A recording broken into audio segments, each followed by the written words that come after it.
Titik darah penghabisan, ketika instruksi Kapolri dibaca sebagai sinyal perlawanan institusional. Pernyataan Kapolri Jenderal Listio Sigit Prabowo yang menginstruksikan seluruh jajaran Kepolisian Negara Republik Indonesia, Polri, untuk memperjuangkan penolakan penempatan Polri di bawah kementerian hingga titik darah penghabisan, bukan sekadar retorika emosional. Di tengah wacana reformasi kelembagaan dan penataan ulang relasi sipil militer, kalimat tersebut justru memantik tafsir serius. Apakah ini bentuk perlawanan terbuka institusi kepolisian terhadap otoritas negara sipil? Bahasa perang di ranah sipil. Dalam tradisi negara demokrasi, aparat penegak hukum ditempatkan sebagai instrumen negara, bukan aktor politik dengan kehendak sendiri. Namun frasa, titik darah penghabisan, lazim digunakan dalam konteks peperangan atau konflik eksistensial. Ketika bahasa semacam itu keluar dari mulut seorang Kapolri, pejabat sipil berseragam, pesannya menjadi problematik.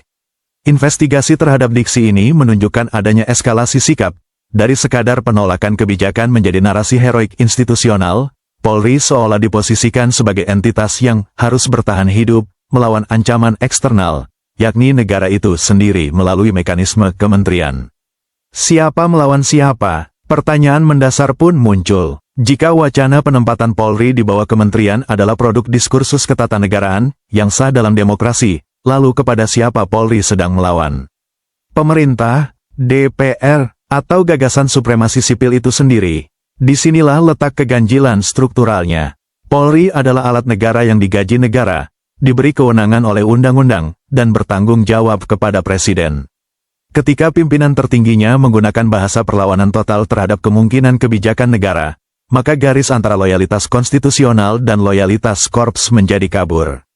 Trauma reformasi atau kepentingan kekuasaan. Sejumlah sumber internal menyebutkan bahwa resistensi keras ini tidak lepas dari trauma lama, kekhawatiran Polri akan dikendalikan secara politis jika berada di bawah kementerian.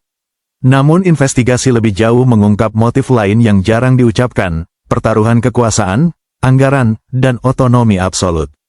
Sejak dipisahkan dari TNI, Polri menikmati keleluasaan struktural dan fiskal yang luar biasa. Penempatan di bawah kementerian, apapun bentuknya, dipersepsikan sebagai ancaman terhadap zona nyaman tersebut. Maka narasi, harga diri institusi, pun dikedepankan, meski risikonya adalah menciptakan kesan pembangkangan terhadap negara. Alarm bagi supremasi sipil. Pernyataan Kapolri ini menjadi alarm keras bagi prinsip supremasi sipil.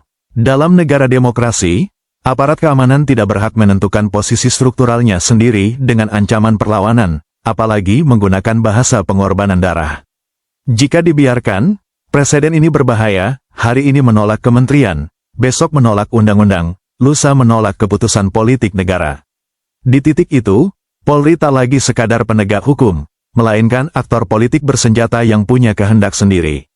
Negara tak boleh kalah oleh retorika. Provokasi sesungguhnya bukan pada wacana penempatan Polri di bawah kementerian, melainkan pada bahasa perlawanan total yang dilontarkan pejabat negara terhadap negara itu sendiri. Negara hukum tak boleh tunduk pada retorika heroik korps. Jika tidak diluruskan, publik berhak bertanya, siapa yang mengendalikan negara, pemerintah sipil atau institusi bersenjata berseragam coklat? Dan disinilah ujian sesungguhnya bagi demokrasi Indonesia.